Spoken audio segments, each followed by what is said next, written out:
Fala galera, beleza? Tranquilo? Acompanhe esse vídeo aí a seguir que a gente vai ter uma aulinha especial para o Enem, que está se aproximando. E no vídeo de hoje a gente vai trabalhar com uma revisão geral dos tópicos de estatística que o exame gosta de cobrar. Então serão tópicos de média, moda, mediana, variância e desvio padrão. É uma aulinha que eu gravei para os meus alunos do IFSC do Campus Canoinhas, com bastante teoria e exemplos a respeito desses tópicos aí. Espero que vocês gostem, aproveitem e boa prova, bom exame na parte de matemática agora no dia 24 de janeiro. Beleza? Um abraço a todos e boa prova. Então vamos lá, galera. Então a gente vai trabalhar hoje na nossa aulinha uma revisão aí, né, quase de véspera, prova dia 24, sobre os tópicos de estatística atrelado às provas do Enem, certo? Por qual motivo eu escolhi isso? Então, nós temos 5 tópicos principais que o Enem costuma cobrar, e cobrou nos últimos anos aí, em relação à estatística. Geralmente, o primeiro deles é o que a gente trabalha com mais tranquilidade, mais naturalidade, porque é mais comum para a gente mesmo, que é a questão da média. Então, quando a gente trabalha com média, a gente já vai ver aí os tópicos. Média comum na gente, principalmente por causa dos nossos conceitos aí de notas, bimestres e tal. Outros 4 conceitos que a gente vai trabalhar, o conceito de moda, mediana, variância e desvio padrão. Esses 2 últimos aqui estão diretamente ligados um ao outro, certo? Os 3 primeiros são chamados de medidas de tendência central, que é aquilo que se relaciona ao que acontece no meio da distribuição de valores. A variância e o desvio padrão são chamados de medidas de dispersão. O que está acontecendo na dispersão, no afastamento desses valores centrais. Tá? Então a gente já vai trabalhar com isso. Eu tive o trabalhinho de procurar, dar uma pesquisada, o quanto cai no Enem questões que envolvem estatística de maneira direta, sem estar atrelado a detalhes de outras questões. Que a questão é exclusiva de um desses 5 tópicos aí, ou mais do que um deles, por questão. Então, perceba, no ano de 2019 caíram 4 questões. Só 4 questões, mas uma prova com 45 questões, né, praticamente 10% da prova com isso. Tem alguns conceitos que são muito fáceis, desde que você conheça eles. Então, se você nunca teve contato com algumas delas ali, você vai ter isso na prova, provavelmente você tem pouca chance de acertar. 2018, 3, 2017, 3. O que teve menos aqui ainda foi em 2011, com 2 provas. Eu não procurei abaixo de 2010 ali, anterior a 2010, o que aconteceu. Mas, em resumo, nós tivemos 32 questões nos últimos 10 anos do Enem. Uma média, já vamos falar em média, uma média de 3,2 questões por ano. Tá? Então, é algo a ser considerado, vendo que não é um assunto tão difícil, desde que você conheça ele. Talvez 3 questões pode modificar a posição lá na classificação de maneira bastante grande. A gente vai trabalhar aqui com os conceitos, a parte teórica já com um exemplo, e depois a gente vai para as questões diretas do Enem. O que é uma média, né? Então, nós temos alguns tipos de média. A mais comum para a gente, que o nome já sugere isso, é a média aritmética simples. Eu coloquei umas simbologias aqui que vai que aparece lá na provinha para vocês não sabem o que significa. Então, a média, o que a gente faz? Eu tenho 4 bimestres, eu tenho 4 notas em cada bimestre, como que eu faço para achar minha média anual? Eu somo os 4 e divido por 4. Basicamente é isso. Em resumo, em simbologia, é isso que está escrito nessa formulazinha aqui. Esse X com uma barrinha em cima é o símbolo de média. Esse N, que é a divisão, é a quantidade de elementos da nossa distribuição. Esse símbolo aqui é o símbolo do sigma maiúsculo, é uma letra grega que indica somatório. Então, é o somatório dos elementos xi. Claro que esse símbolozinho aqui tinha que estar um pouquinho mais completo, ia ter um i aqui, do 1 até o n. O que significa esse símbolo? Eu vou somar todos os elementos xi, sendo que o i vai do 1 até o n. Parece difícil isso, né? Mas quando eu falo, pensando nas notas, que são 4 notas bimestrais para fechar um ano, a minha distribuição de notas é um x1, x2, x3, x4. Então, aqui eu teria um somatório de xi, o i indo do 1 até o 4. Significa x1 mais x2 mais x3 mais x4, dividido por 4 vai me dar a média. Tá? Então, esse símbolozinho aí de somatório é bom vocês entenderem como que ele funciona, né? Então é a soma dessas expressões que está depois dela. Aqui não é uma expressão, é só um número, sendo que esse índice aqui indica um posicionamento na distribuição, que vai aqui nesse caso desde o primeiro até o último. Nosso último aí no caso das notas 0,4, mas a gente não precisa ser, né, se vincular apenas a essas notas aí. Essa é a média aritmética simples. Vamos colocar uma questão bem simplesinha aqui. No segundo bimestre, João alcançou as seguintes médias. Então, aqui as médias dele em diversas disciplinas e qual a média aritmética bimestral do João. Aqui, educação física com 9,5, né? Física com 9, ótimo. Matemática com 8,5, podia ser melhor. Como que eu faço para a gente... Como a gente faz para descobrir qual é a média bimestral entre todas as disciplinas do João? Nós temos 1, 2, 3, 4, 5, 6, 7, 8, 9, 10 disciplinas. Eu vou somar essas 10 e dividir por 10. Então, quando eu realizo essa soma e divido por 10, vai dar 81,6 divididos por 10 e vai dar uma média de 8,16. Uma média de 8,16 é a média bimestral do João. Média aritmética simples, como o nome diz, bastante simples. Outra média, média ponderada. A média ponderada ela é um plus aí da média simples. A média ponderada aparece... talvez alguns professores de vocês trabalham com atividades que têm pesos diferentes. O peso diferente é a ponderação diferente. A prova vale 7, o trabalho vale 3. Esses pesos têm que somar 10, na verdade, quem faz soma 10 é porque quer diminuir o trabalho ali, né? Fica mais fácil fazer as contas. Mas não precisa, eu posso fazer uma prova com peso 2 e um trabalho com peso 1. O que isso significa? Que a nota da prova tem o dobro da importância da nota do trabalho. Basicamente é isso que a ponderação nos diz. Aqui a simbologia muda um pouquinho. Então, o X, aqui só ficou maiúsculo, mas podia ser o X minúsculo também, com a barrinha em cima ainda é uma média. Aqui nós temos o somatório de XI FI divididos pelo somatório de FI. Vamos pensar no exemplo de uma prova valendo 7 e um trabalho valendo 3. O 7 e o 3 são os pesos. Aqui embaixo é o que a gente tem. Isso aqui é a soma dos pesos. Então, nesse caso, prova 7, trabalho 3, eu vou dividir por 10, porque é 7 mais 3. E aqui em cima tem uma multiplicação entre o XI e o FI. O peso de cada coisa multiplicado pela respectiva nota que você tirou naquela coisa. Então, vamos supor que você tirou 8 na prova e tirou 10 no trabalho. Então, a tua média vai ser 8, que é o da prova, vezes 7, que é o seu peso, mais 10 o trabalho, vezes 3, que é seu peso, dividido por 10. Certo? Vou colocar um outro exemplo aqui. Ó. Essa questão é clássica, não só de Enem, mas clássica de concursos públicos, essa questão de média. Concursos aí para prefeituras, geralmente, para polícia, aparece esse tipo de questãozinho. Bem legal da gente trabalhar aí. Ó. Então, uma empresa de comunicação conta com 2 categorias de funcionários, telemarketing e diretoria. Os funcionários da primeira categoria recebem 950 mensalmente, enquanto os da segunda, né, os diretores, recebem 9.500.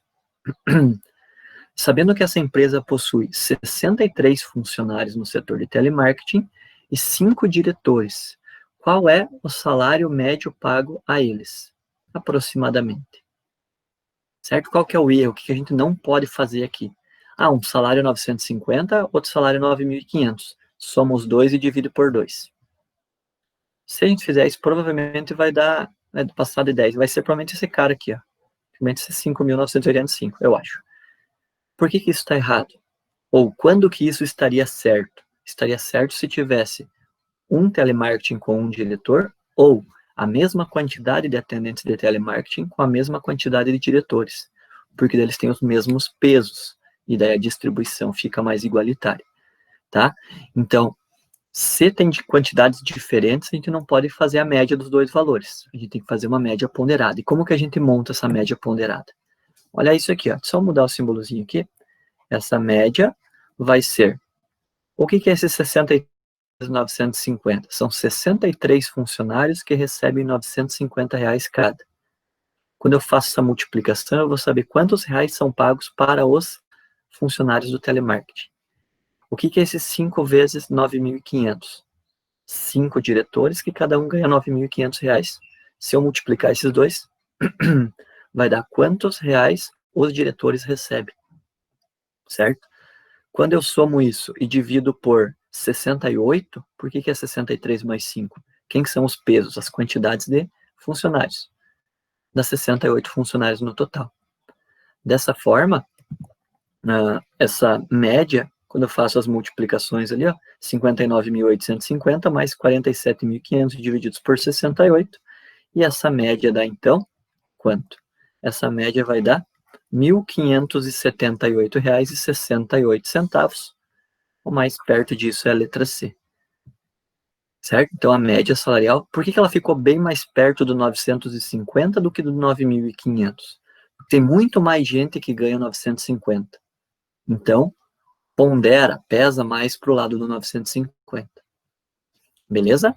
Então, essa é a chamada média aritmética ponderada. Essas duas é as que aparecem com muito mais frequência em qualquer exame, qualquer prova. As outras duas médias que eu vou tratar com vocês aqui agora aparecem com menos frequência, mas por questão de, já que não aparece muito, vamos cobrar nesse ano, né? Vai que aparece. O que nós temos? Nós temos a média geométrica. A anterior era aritmética, agora é geométrica. Professor, tem alguma coisa a ver com progressão aritmética e progressão geométrica? Tem sim. Tem algumas coisas em comum aí que a gente pode analisar. A fórmula da média geométrica, se eu colocar assim, fica bem assustadora para vocês, né? Ele continua com o símbolozinho de média. O que é esse cara aqui? Esse aqui é um π maiúsculo, certo? A letra π maiúsculo. Percebam que é a mesma simbologia que nós tínhamos da média aritmética simples. Só que em vez de um somatório, esse π significa produtório. Produtório porque é de multiplicações, ao invés de soma. De multiplicações. Certo? Então, é a multiplicação de todos os elementos da minha distribuição dentro de uma raiz, cujo índice dessa raiz é a quantidade de elementos que eu tenho. Então, quando eu falo assim, qual que é a média aritmética de dois termos? É a soma dos dois e divide por 2. Qual que é a média aritmética de 3 termos? Soma os 3 e divide por 3. O que é a média geométrica de dois termos? De dois termos, multiplica os dois e tira a raiz quadrada. O que é a média geométrica de 3 termos? Multiplica os 3 e tira a raiz cúbica. Em resumo, é isso que é a média geométrica. Tá? Tem um exemplo bem simplesinho aqui, ó. Sabendo que os lados de um retângulo têm 3 e 7 centímetros, descubra qual a medida dos lados de um quadrado com a mesma área. Não é difícil fazer. Sem o conceito de média geométrica, eu consigo estabelecer isso daqui. Por quê? O retângulo tem 3 por 7. Então, ele tem uma área de 21. O quadrado tem lados iguais. A área de um quadrado é lado vezes lado ao quadrado. Lado ao quadrado igual a 21, lado é raiz de 21. Se a gente for entrar nesse contexto para médias, dá na mesma. Então, na realidade, o conceito de média geométrica, pensando na geometria, que pode ser uma geometria plana, quando são 2 elementos, ou uma geometria espacial, quando são 3 elementos, é você transformar um sólido em algo que é um sólido mais perfeitinho.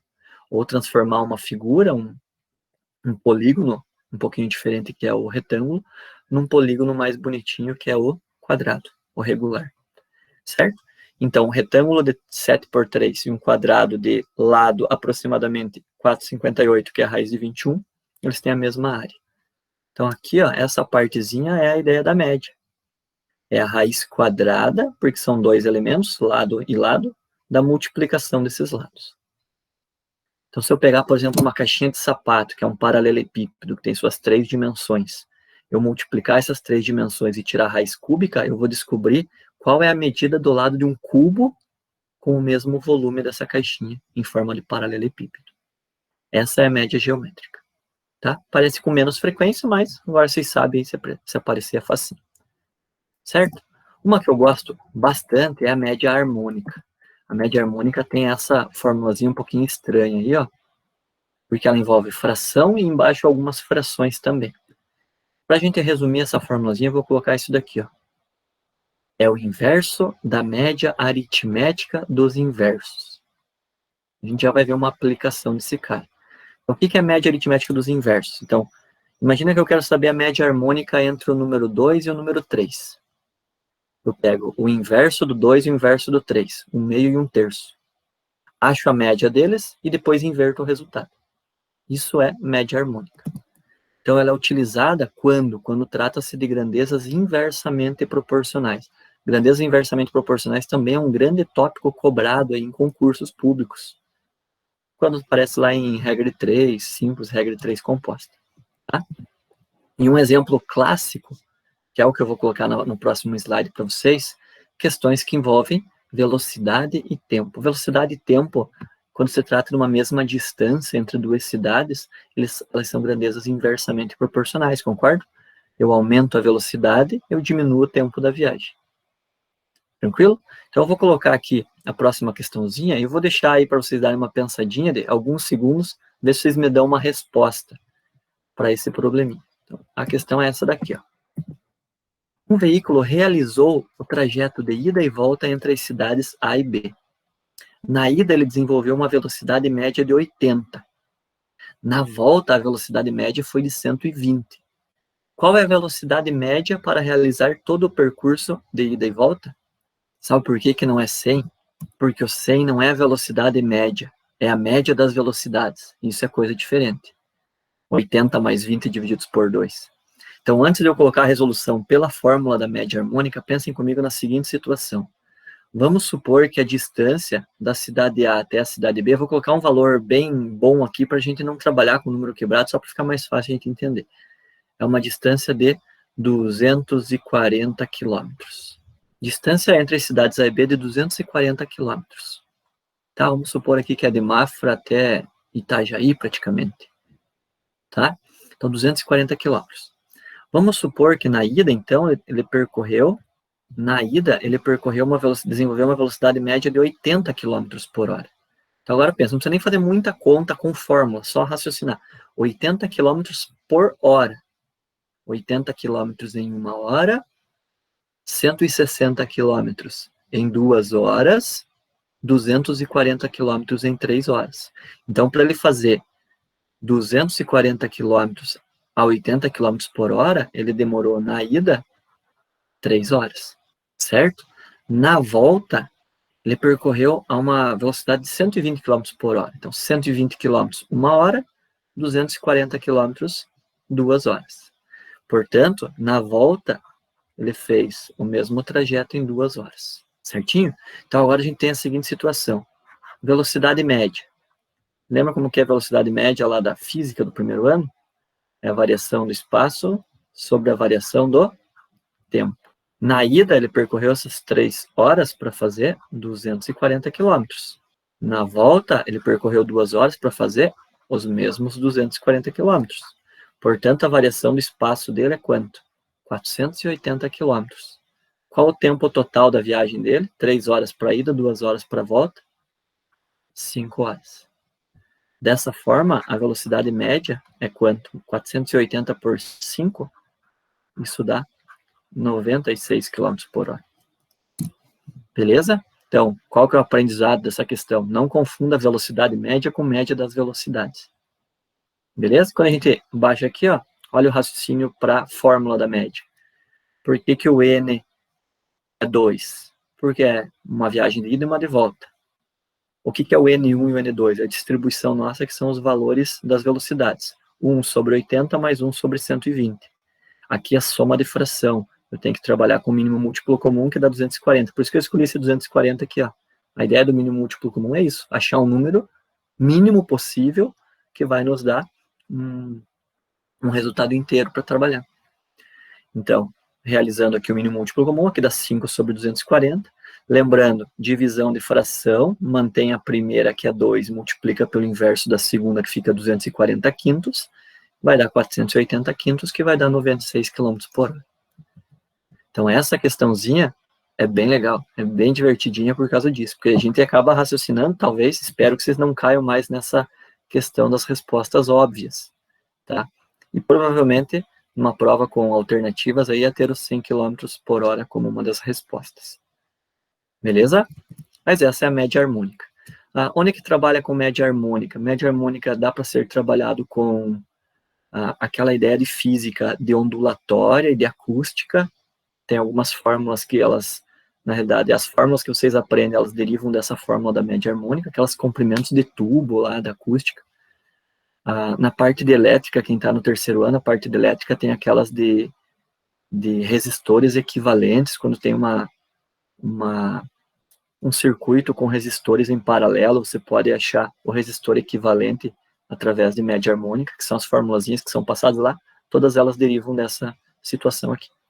Vamos lá, o que é a mediana? Então agora, talvez alguns de vocês nunca ouviram falar nesses novos termos aí. Então, somente agora a gente terminou, praticamente 20 minutos só falando de média. Agora vamos para a mediana, moda, essas duas são rapidinhas.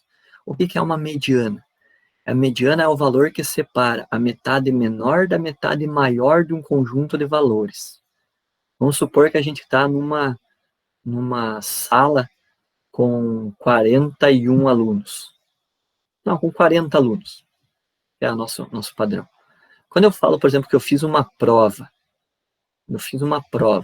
e a mediana das notas dessa prova é 8, significa o seguinte, que a metade da turma tirou abaixo de 8, ou 8, e a outra metade da turma tirou para cima de 8, ou 8. Esse valor do meio a gente já discute melhor. Então, é um valor que separa a metade maior da metade menor de um conjunto de valores, certo? Para que a gente consiga encontrar essa mediana, os dados devem ser organizados em rol. Rol significa deixar eles dispostos em ordem crescente ou decrescente. O mais comum para a gente é deixar na crescente, mas se fizer na decrescente não tem problema. Por quê? Porque a mediana vai ser o valor central. Então, se eu pego as notas da turma, eu coloco da menor nota para a maior nota, e eu vou olhar do meio, ou da maior para a menor, e vou olhar o meio, é como se eu pegasse isso no espelho e fizesse isso daqui. O do meio não muda. O do meio não muda. E é do meio que importa para a gente. Então, a mediana será o valor central nesse rol, caso haja um número ímpar de valores. Então, vamos supor que nós temos uma distribuição com 5 valores que aqui já estão em forma crescente ou decrescente. Aonde que está o cara do meio? É o terceiro valor. Por quê? Tem 2 antes e 2 depois. Tranquilo? Mas se a gente tiver uma quantidade par de valores, não tem um cara do meio, não tem um cara aqui, ó, fica separadinho. Então, o que a gente faz? Quando a gente tem a quantidade par de valores, a gente vai analisar quem? Os dois mais perto do centro, a gente vai fazer a média entre eles. Então, se eu tenho uma distribuição com 4 valores, x1, x2, x3 e x4, a mediana será a média entre o x2 e o x3. x2 mais x3 divididos por 2. Beleza? Isso é mediana. Mediana, na verdade, ou é um valor já dado, ou é a média de 2 valores centrais dados ali. Vou colocar um exemplozinho aqui para vocês. Ó. João vende picolés em sua casa. Ele registrou a quantidade de picolés vendida em 10 dias na tabela apresentada a seguir. Então, do primeiro ao 10º dia, e a quantidade de picolés que ele vendeu ali. Beleza? Então, o que a gente tem? Se nós quisermos identificar a mediana da quantidade de picolés, devemos ordenar esses dados. Então, aqui foi ordenado em forma crescente, e ele fez o quê? A menor quantidade vendida é a maior quantidade vendida, né? Então, o pior dia de vendas dele, ele vendeu 10 picolés, o melhor dia, ele vendeu 20 picolés. Só que quem que importa pra gente? O do meio. Como são 10, não tem um do meio. Mas nós temos os dois mais centrais. Então, quem são os dois mais centrais? O 14 e o 15. Quando a gente vai trabalhar com a mediana, que o símbolozinho é um ME, M maiúsculo, E minúsculo, a mediana vai ser 14 dias. 14,5 picolés. Desculpa. 14,5 picolés. O que significa a mediana ser 14,5? Significa que na metade dos dias ele vendeu menos que 14,5 picolés, e na outra metade ele vendeu mais que 14,5 picolés. Aí fica fácil de imaginar que é 14 e 15, né? Porque daí não tem como vender meio picolé. Moda. Quando a gente fala em moda, o que vocês pensam? A Liliane já adiantou ali e tá certinho. Quando a gente fala em moda, a gente fala assim, qual que é a roupa que nunca sai de moda? Ah, calça jeans, por exemplo. Por quê? Porque é mais frequente, aquela que toda vez que a gente sai na rua, a gente acaba vendo alguém com essa roupa, ou com tênis, ou com boné, o que for da moda de cada momento, né? Então, é o valor que mais se repete em uma distribuição de valores. É o mais fácil que a gente tem aqui para trabalhar nessa parte de estatística básica do Enem. Quem aí, principalmente o pessoal de alimentos, se for seguir ali para o curso superior de alimentos, vai ter algumas modas ali que são um pouquinho mais divertidas. Pessoal de edificações, aí se for seguir para uma engenharia civil, vai ter outras um pouquinho mais divertidas também, tá? Então, moda, valor que mais se repete. Se há mais de um valor em destaque, a gente pode ter uma distribuição bimodal, quando ele tem 2 modas, trimodal, quando ele tem 3 modas, polimodal, quando ele tem mais que 3 modas. Tem que ter destaque, tá? E se não há nenhum valor que se destaca, a gente chama de distribuição amodal. Essa é a moda, simplesinho. Aqui, ó, por exemplo, a idade dos 15 alunos que estavam presentes na aula de matemática de um cursinho era iguais a. Aqui ele está de maneira crescente, mas para moda, a única coisa é você organizar, é mais fácil de achar mesmo. Qual que é a moda das idades desses alunos? O que aparece com mais frequência ali é o 19. Então significa que a moda, que é o MO, a mediana ME, né? A moda MO é 19. Significa que a idade de 19 é a idade que mais aparece nessa distribuição dos 15 alunos. Tranquilo? Beleza? Essa é a moda, é o mais simplesinho de todos. O que eu vou colocar no próximo slide? Pode aparecer para vocês, dados agrupados em tabela. Não é uma tabela como essa. Qual que é a ideia de uma tabela, né? A tabela é um agrupamento de dados, como o próprio título diz ali, né? Para que a gente escreva menos, para não ter que colocar em forma textual idades e números de alunos, por exemplo. Então, imagina que aparece uma tabela como essa aí para vocês, idades, crianças ou adolescentes de 11 a 15 anos, e a quantidade de cada um deles na sua respectiva idade, dando um total de 210 alunos. Eu pergunto para vocês, qual é a média, qual é a moda e qual é a mediana? Certo? Cuidado para não achar que a idade média é a soma daqueles 5 valores e dividir por 5. Por que que não é? Porque a quantidade de alunos é diferente. Senão daria o 13. Tá? Então, olha como é que fica a média. Eu tenho 11 anos para 30 alunos. Então, só aqui nós temos 330 anos envolvidos. Certo? São 34 alunos que têm 12 anos. São 36 alunos que têm 13 anos, perdão. São 68 alunos que têm 14 anos e são 42 alunos que têm 15 anos. Quando a gente faz toda essa multiplicação e soma, a gente vai ver a quantidade de anos de todas essas pessoas. E quantas são todas essas pessoas? 210 pessoas. Então, a soma de todos os anos das 210 pessoas divididos por 210 vai dar a média de uma pessoa. Então, aqui dá um valor aproximado de 13,27 anos nesse grupo de 210 pessoas. Então, entre 13 e 14 anos, pensando em valores inteiros. Isso é a média. Qual seria a moda? Lembra, moda é o valor que mais se repete. Qual das idades tem mais gente? São os 14 anos. Porque tem 68 pessoas, né? Quase um terço das pessoas ali tem 14 anos. Dessa forma, a moda é 14. Cuidado para não colocar que a moda é 68. A moda é o valor do elemento, que no nosso caso é a idade, que tem a maior quantidade. E a mediana? A mediana é legalzinha agora, para olhar em tabela. Pensem comigo o seguinte. Mediana, eu tenho que organizar em rol. Querendo ou não, essa tabela já está bem organizadinha, indo da menor para a maior idade. Eu tenho que achar o cara do meio. Opa, o cara do meio não tem porque é uma quantidade par. 210. Então, como que a gente faz? Analisem comigo o desenvolvimento. São 210 pessoas, par. Dá para separar exatamente ao meio. 105 para cada lado. 105 pessoas para cada lado. A gente precisa pegar a última pessoa do grupo da esquerda com a primeira pessoa do grupo da direita.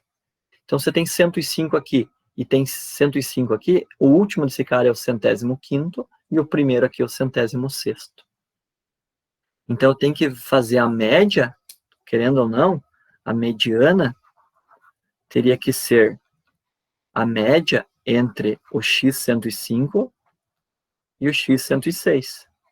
O detalhe é como que a gente vai organizar isso dentro da tabela. Aonde que está o 105 e o 106? Se a gente organizar essas pessoas da menor idade para a maior idade, eu vou ter 30 pessoas com 11 anos, já na sequência 34 pessoas com 34 anos, então aqui nós já temos um grupo de 64 pessoas. Depois vão vir mais 36 pessoas com 13 anos. Quando eu pego essas 64 com mais essas 36, deu 100 pessoas. Então, quando eu pego todas as pessoas de 11, 12, 13 anos e organizo, eu tenho uma fila, digamos assim, com 100 pessoas. As próximas 68 pessoas vão ter 14 anos. E eu preciso especialmente de quem? Da 105ª e da 106ª.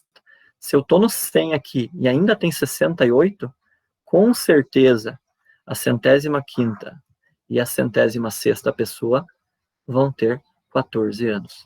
Dessa forma, a mediana é mais ou menos o quê? Ou exatamente o quê? 14 anos.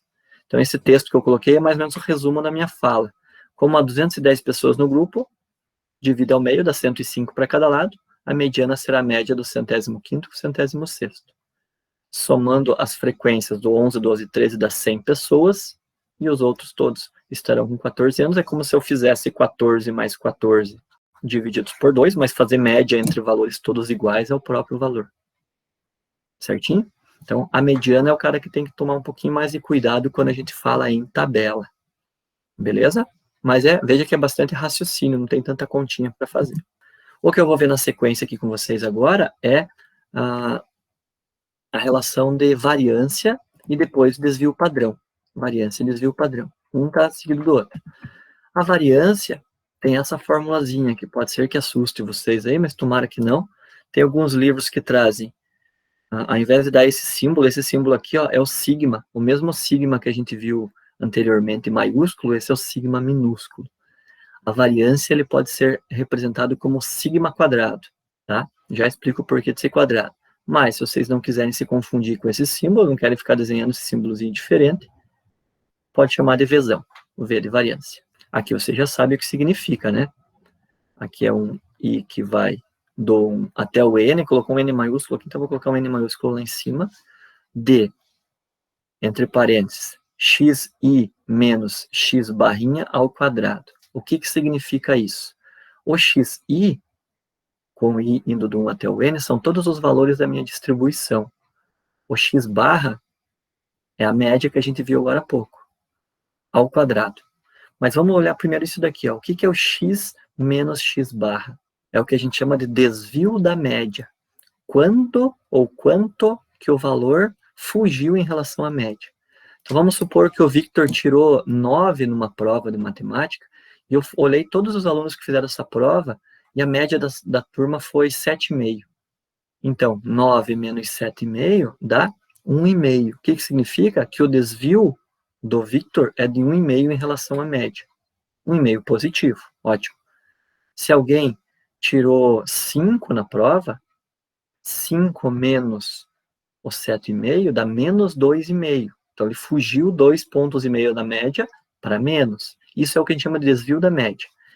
Esse desvio da média está ao quadrado. Um dos objetivos de elevar ao quadrado, por quê? Porque se ficar positivo ou negativo aqui dentro, quando eu elevar ao quadrado, ele vai ficar positivo de qualquer jeito. Então, quando a gente fala em variância, olha o que está escrito aqui, ó. É a média da soma dos quadrados dos desvios em relação à média. Então, agora vamos desmembrar essa forma. Os desvios em relação à média são essas subtrações. Os quadrados dos desvios em relação à média é essa expressão. A soma é essa expressão. Dividido por n vai dar a média. Então, toda vez que você precisar calcular a variância, você vai ter que... a variância é entre 3 elementos. Primeiro você faz a média desses 3.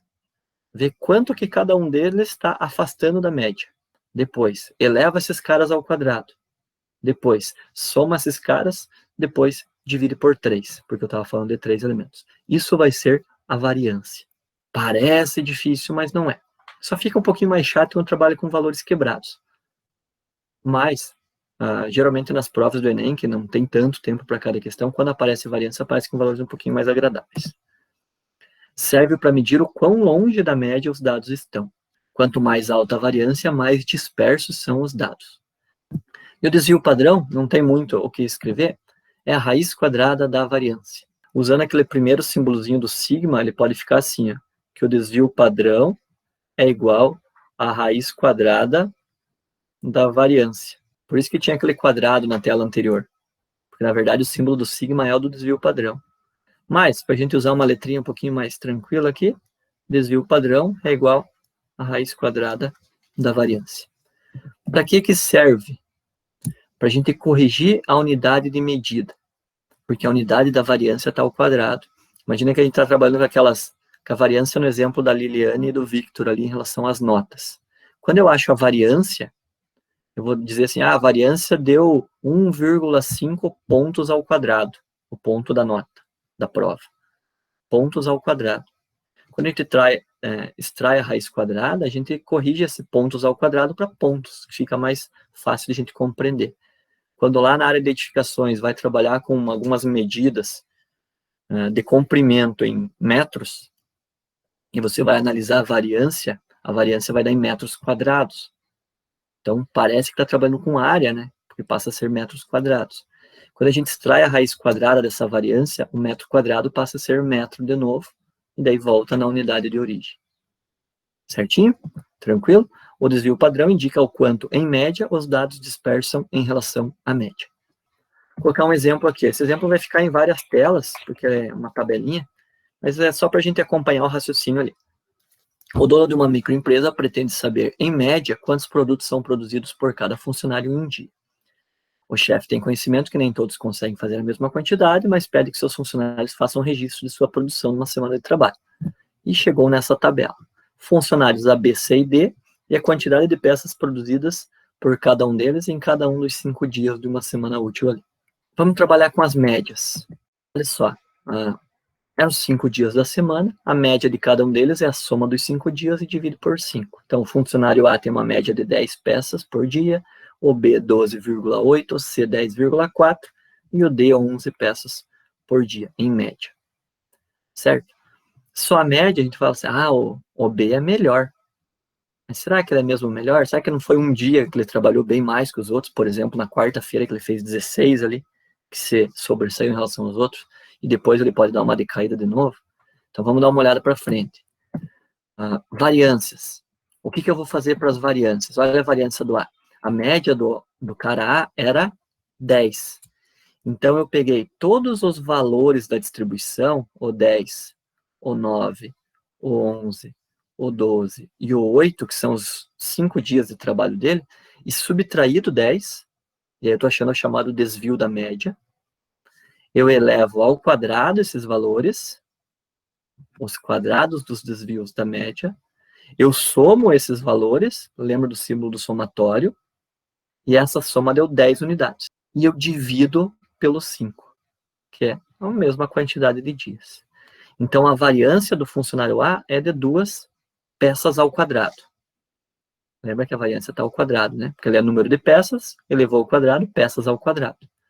E o mesmo acontece com cada um deles, ó. O funcionário B tem uma variância de 5,36 peças ao quadrado, o C 1,84 peças ao quadrado e o D 6 peças ao quadrado. Se elas estão peças ao quadrado, eu extraio a raiz quadrada para assumir esse quadrado ali, eu estou achando o desvio padrão de cada um deles. Olha só.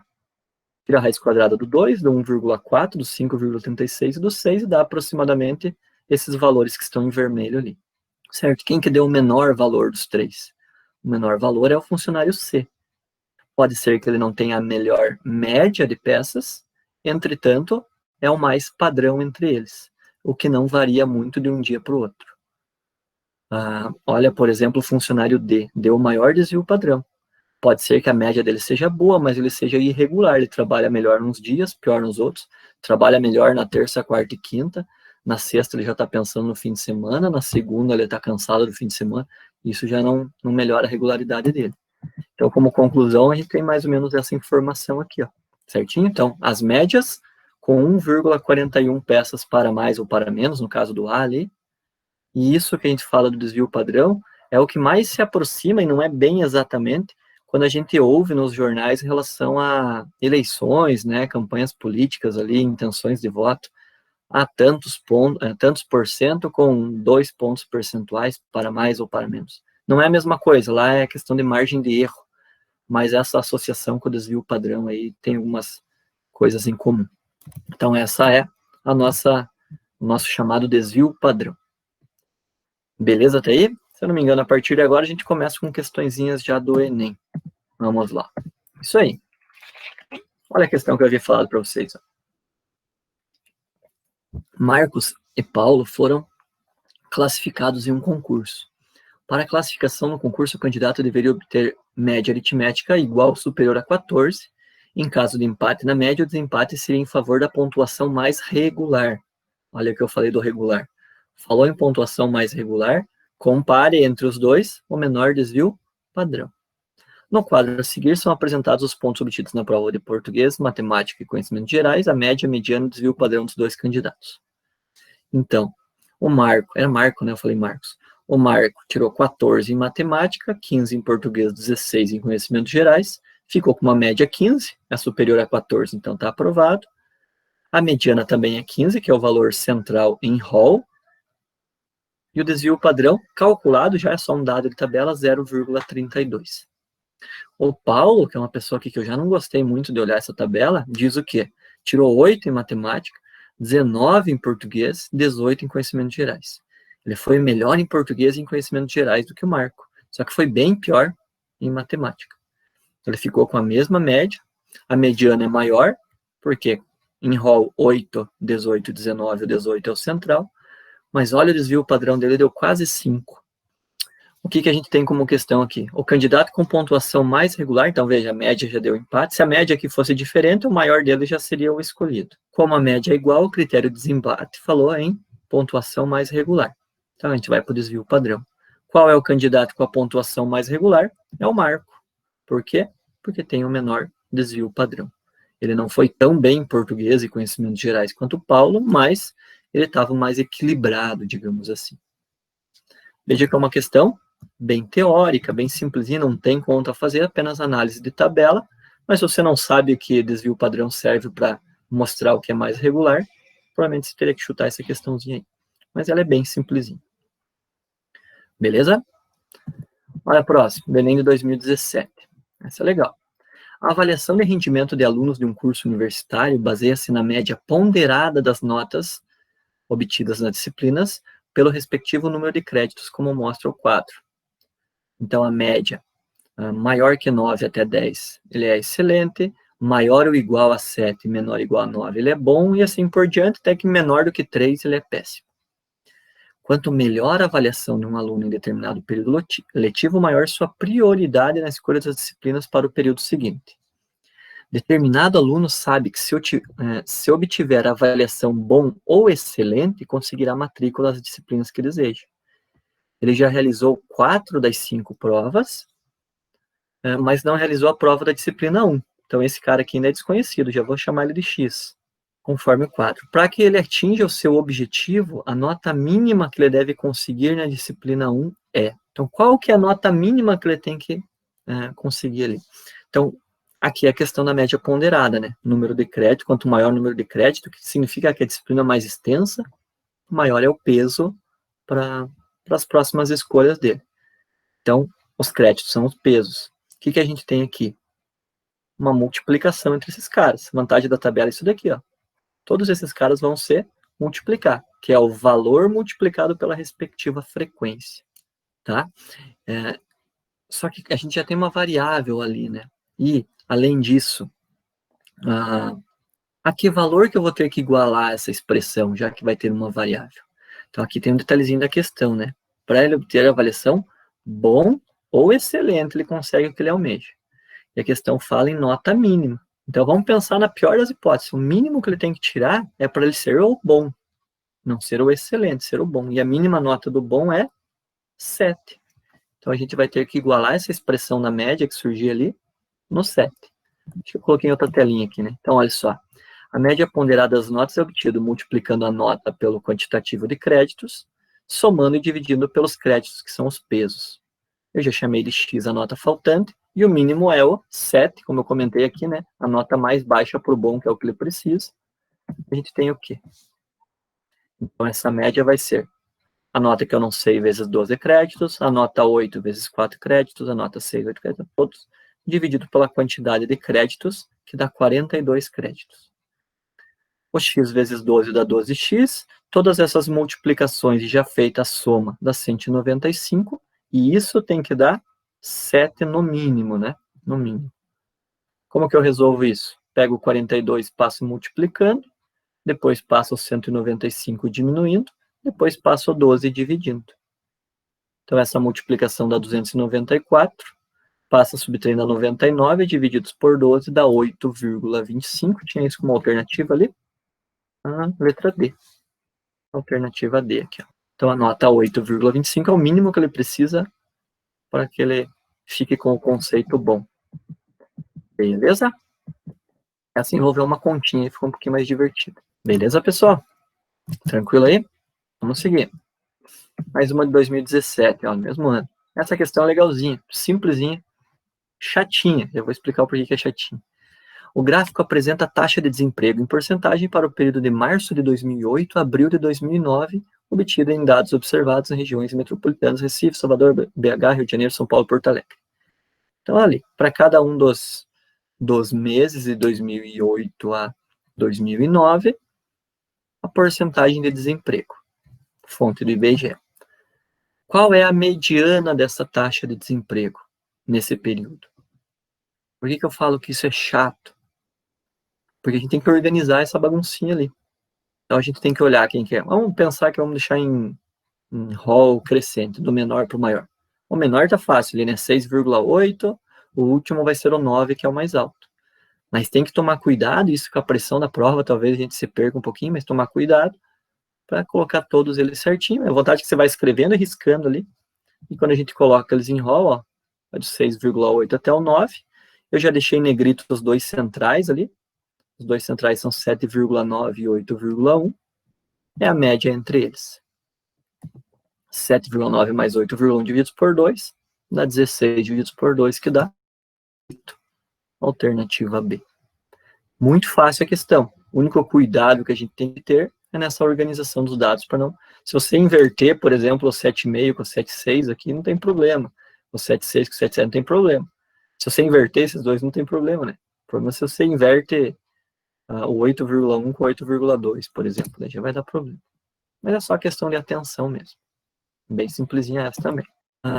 Enem de 2016. Isso é legalzinho também.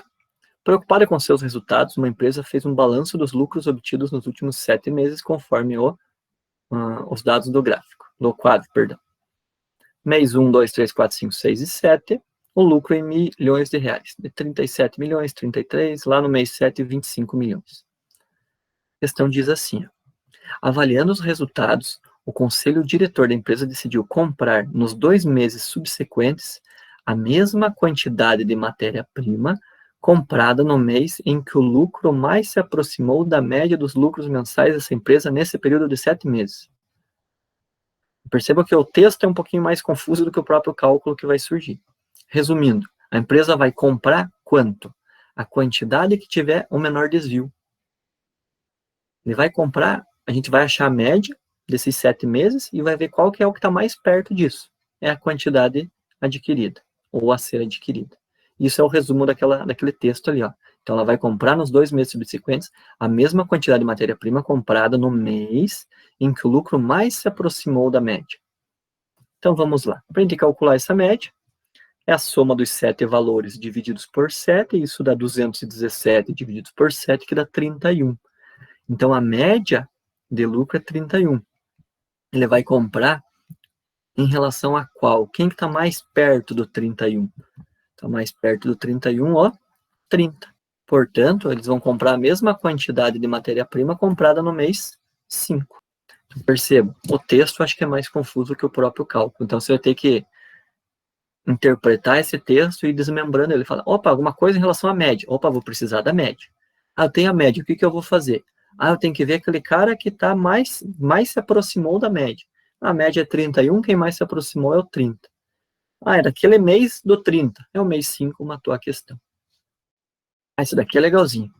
Ela usa de estatística um pequeno detalhe, mas a questão como um todo, eu escolhi ela que ela é bem legal porque ela envolve transformações de unidades. Isso é coisa que a gente aprende lá no ensino fundamental e não exercita tanto quanto é necessário, talvez no médio, e pode ser que você perca. Ela é muito legal essa questão, bem elaboradinha. Um produtor de café irrigado em Minas Gerais recebeu um relatório de consultoria estatística, constando, entre outras informações, o desvio padrão das produções de uma safra dos talhões de sua propriedade. Quando eu li a primeira vez, eu não sabia o que era talhões. Depois, a própria questão explica, né? Talhão é um pedaço de terra equivalente a 30 mil metros quadrados, que é um baita de um pedaço, inclusive, né? 30 mil metros quadrados representam um talhão. E o valor obtido do desvio padrão é de 90 quilogramas por talhão. Então, o desvio padrão é 90 quilogramas por talhão. O produtor deve apresentar as informações sobre a produção e a variância dessas produções em sacas de 60 quilogramas por hectare. As sacas são 60 quilogramas e o hectare é 10 mil metros quadrados. A variância das produções dos talhões expressa em sacas por hectare quadrado. Lembra que eu falei, né, que variância tal quadrado é. Então, querendo ou não, a questão está pedindo o quê? Qual é a variância? Então, está pedindo uma variância. Qual o detalhe dessa variância? Que ela está na unidade sacas por hectare ao quadrado. Certinho? E a questão nos fornece um desvio padrão de 90 quilogramas por talhão. Conseguiram perceber alguma coisa aí já? O que é um quilograma? É uma unidade de massa. O que é saca? Não deixa de ser uma unidade de massa, porque cada saca tem 60 quilos. O que é um talhão? O que é um hectare? São duas medidas de área. Então, a gente vai ter que manipular essas informações até que a gente consiga transformar quilograma por talhão em saca por hectare, e daí a gente vai finalizar a questão. Então, é assim, ó. Cada talhão tem 30 mil metros quadrados e cada hectare tem 10 mil metros quadrados. Então, cada talhão tem 3 hectares. Essa é a primeira informação. É a regra de 3, proporcionalidade direta. Um hectare tem 10 mil, 30 mil são 3 hectares que dão um talhão. Então, cada talhão tem 3 hectares. E aqui a gente já faz a primeira transformação. A questão falou 90 quilogramas por talhão, no lugar do talhão eu vou colocar 3 hectares. Então, fica 90 quilogramas por 3 hectares. Número com número eu divido, 30 quilogramas por hectare. Já ficou melhor, né? Porque eu já estou com um hectare aqui, ó. Só que agora eu tenho que tirar aquele quilograma que aparece aqui e no lugar do quilograma colocar saca. Então eu tenho que fazer um comparativo entre quilograma e saca. Olha só, uma saca tem 60 quilogramas de informação do exercício. Então 30 gramas é o quê? Meia saca. 0,5 saca. Dessa forma, 30 quilogramas por hectare é meia saca por hectare. Vocês perceberam que 0,5 saca por hectare é o valor que corresponde a 90 quilogramas por talhão. Conseguiram perceber isso? Porque a gente foi transformando os dois caras. Dessa forma, o desvio padrão é a raiz quadrada da variância. A gente viu isso daqui, né? Desvio padrão é a raiz quadrada da variância. Só que agora a questão forneceu o desvio padrão, que é 0,5. Ela forneceu esse cara. Se ela forneceu esse cara, eu preciso da variância. Para isolar essa variância, essa raiz quadrada vem para o outro lado como desvio padrão ao quadrado. É o que acontece ali, ó. Como o desvio padrão é a raiz quadrada da variância, a variância é o quadrado do desvio padrão, o 0,5 ao quadrado dá 0,25. A única parte estatística que a gente tem é no finalzinho, transformar desvio padrão para variância. Se a variância é para o desvio padrão, a gente tira a raiz quadrada, no sentido contrário, a gente eleva ao quadrado. Beleza? Questãozinha bem divertida essa também, né? 2016 também. Questãozinha bem legalzinha. A permanência de um gerente em uma empresa está condicionada à sua produção no semestre. Essa produção é avaliada pela média do lucro mensal do semestre. Se a média for no mínimo 30 mil reais, o gerente permanece no cargo, caso contrário, ele é despedido. O quadro mostra o lucro mensal em milhares de reais. Veja que ali em cima é 30 mil, embaixo falando em milhares, então já está na mesma unidade. Dessa empresa de janeiro a maio do ano em curso. Qual deve ser o lucro mínimo da empresa no mês de junho, em milhares de reais, para o gerente continuar no cargo no próximo semestre? Então, veja, semestre, 6 meses, janeiro, fevereiro, março, abril, maio, junho. Quanto que tem que ser o lucro em junho para que garanta a permanência dele na empresa no semestre de julho a dezembro? E ele quer que no mínimo seja 30 mil. Então, vamos lá? Suponhamos que X seja o lucro em junho, você busca o mínimo para continuar no cargo. Então, a média dos 6 meses é a soma dos 5 valores mais o X, que é o que a gente ainda não conhece, divididos por 6. Eu quero que essa média seja 6. Eu poderia usar um símbolo de maior ou igual aqui, mas não tem problema. Vou deixar assim. O 30 está aqui. Passa esse 6 multiplicando, fica 180. Passa esse 145 diminuindo. E esse X, então, que é o lucro necessário no mês de junho, é de R$35.000, fechando ali na alternativa E. Beleza? Tranquilo? Questãozinha bem simples de média também. Essa questão também é uma questão bem legalzinha. Ela envolve conceitos de média, mas dentro de um outro contexto aí que se não tomar cuidado, você pode errar. Vamos falar em vacina, né? Olha que coisa boa. Um posto de saúde contra febre amarela nos últimos 5 meses. No primeiro, segundo, terceiro, quarto e quinto mês, a quantidade de vacinas. No início do primeiro mês, esse posto de saúde tinha 228 vacinas contra a febre amarela em estoque. A política de reposição do estoque prevê a aquisição de novas vacinas no início do 6º mês. Então, aqui haviam 228 vacinas e aqui será realizada uma nova compra, uma aquisição de novas vacinas. De tal forma que a quantidade inicial em estoque que tem que ter aqui seja igual a 12 vezes a média das quantidades mensais dessas vacinas aplicadas nos últimos 5 meses. 12 vezes a média. Então, o que eu vou fazer? Vamos calcular a média desses caras aqui e vamos fazer o quê? Multiplicar por 12. Essa vai ser a resposta final? Não. Por quê? Porque o estoque tem que ter 12 vezes a média. Não a compra de 12 vezes a média. Por que eu estou falando isso? Porque o que foi usado nos 5 meses aqui não acabou com o estoque total. Isso a gente vai ter que analisar e calcular também. Então, tinha 228, usou todos esses. Quantos sobraram? Tanto. Qual que é a média? Tanto. Multiplica por 12, dá tanto. Tira aquilo que ainda tem estoque e é o que falta comprar. É mais ou menos esse raciocínio que a gente tem. O cálculo estatístico aí é de média apenas. Então, por atender essas condições, a quantidade de vacinas contra a febre amarela que o posto deve adquirir no 6º mês é. Então, aqui eu já coloquei a resolução inteira.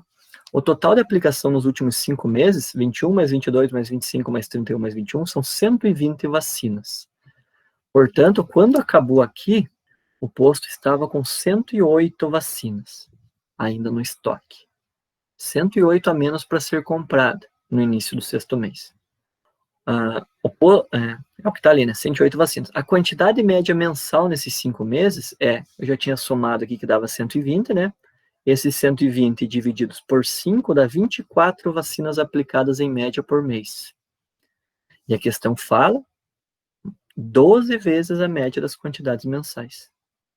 12 vezes a quantidade média, 12 vezes 24 dá 288. Olha a malandragem aqui do Enem. Ó. Tem a alternativa 288. Mas eu não tenho que comprar 288. Por quê? Porque eu ainda tenho 108 no estoque. Então, se eu ainda tenho 108 no estoque, as 288 tem que ter menos 108 que já tem, precisam ser compradas, então, 180 novas vacinas. E a gente fecha ali na alternativa B. É aquela clássica questão do Enem que tem uns detalhezinhos que você está lendo com pressa ou está com pouco tempo mesmo, provavelmente você não vai estar com a cabeça boa para pensar nesses detalhes aí. É uma questão que basicamente teve só a média aritmética simples a ser determinada. Ao final de uma competição de ciências de uma escola, restaram apenas 3 candidatos. De acordo com as regras, o vencedor será o candidato que obtiver a maior média ponderada entre as notas das provas finais das disciplinas de Química e Física, considerando respectivamente os pesos 4 e 6. Então, Química tem peso 4, Física tem peso 6. O Anderson fica feliz, a Juliana não tanto. As notas são sempre números inteiros. Por questões médicas, o candidato 2 não conseguiu realizar sua prova final de Química, por isso que já está um X ali para ele. No dia que sua avaliação for aplicada, as notas dos outros 2 candidatos em ambas as disciplinas já terão sido divulgadas. Aí já está um pouquinho irregular o processo, né? O 4 apresenta as notas obtidas pelos finalistas nas provas finais. A menor nota que o candidato 2 deverá obter na prova final de Química para vencer a competição. Então, o que a gente pode fazer? A gente já pode saber qual que é a média ponderada do candidato 1 e do candidato 3. Lembrando, Química peso 4, Física peso 6. Para a gente achar essas médias, olha só. O candidato 1, 20 em Química vezes 4, mais 23 em Física vezes 6, divididos por 10, ele ficou com uma nota final, aí, uma pontuação de 21,8. O candidato 3, 21 em Química vezes 4, mais 18 em Física vezes 6, dividido por 19,2. O que a gente já sabe aí? Que o candidato 3 não vai ser o vencedor, porque ele já perdeu para o 1. Então, esse cara aqui já está fora de combate, digamos assim. Então, o candidato 2 deve superar o 1.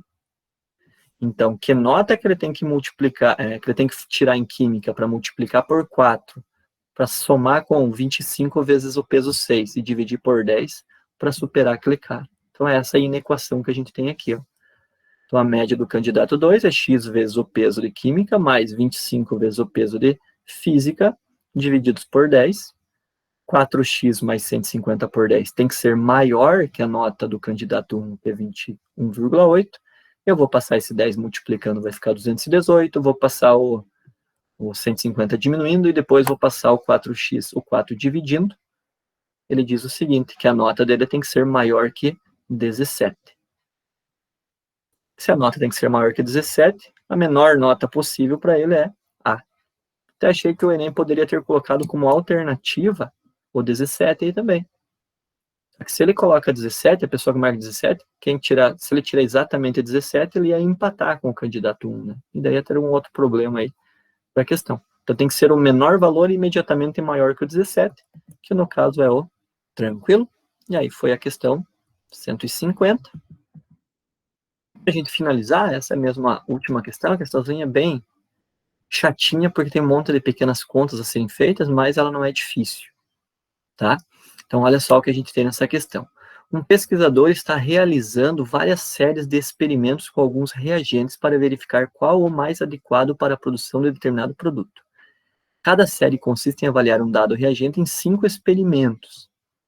O pesquisador está especialmente interessado, olha que informação, naquele reagente que apresentar a maior quantidade dos resultados de seus experimentos acima da média.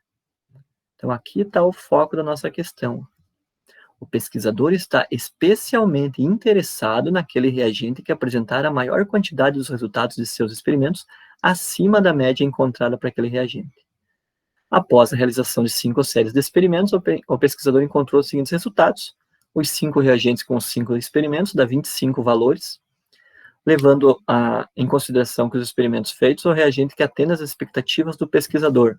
O que obedece a esse destaque que eu dei aqui em vermelho é qual? Então, qual que é o detalhe da questão? Achar a média de cada reagente e verificar em cada coluna respectiva quais os valores que estão acima dessa média. Então, olha o que a gente tem aqui. Ó. Calculando a média dos 5 reagentes. O reagente 1. 1 mais 6, 7, 13, 19, 30. 30 divididos por 5, 6. Isso faz com todos eles. Então, a média de cada um deles é 6. A gente tem que analisar agora, por exemplo, no reagente 1, quantos são os valores que ficaram acima, olha só, maior quantidade acima da média, não pode ser igual à média. Quem que interessa do reagente 1 para o cara? Apenas o número 11, porque é o único cara que ficou acima da média. Por exemplo, no número 2, deu 4,8.